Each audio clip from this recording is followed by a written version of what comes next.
इस्लामाबाद में वार्ता, शर्तों पर अड़े ईरान अमेरिका।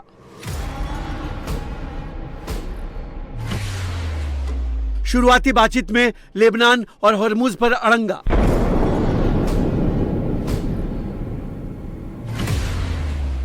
ईरानी फंड रिलीज करेगा अमेरिका, जंगबंदी का होगा फैसला।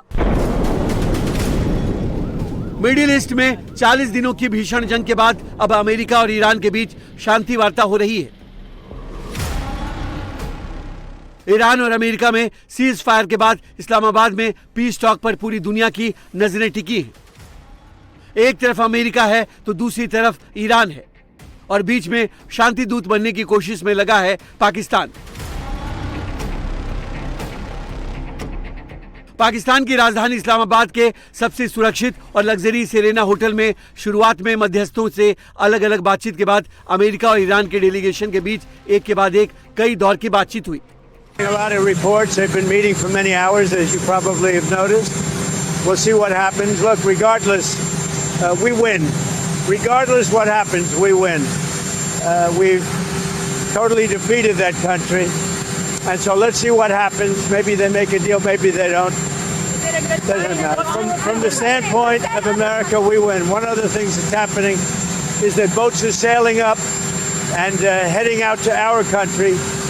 Big, beautiful tankers, and we're loading them up with oil and gas and everything else, and it's a pretty beautiful thing to see.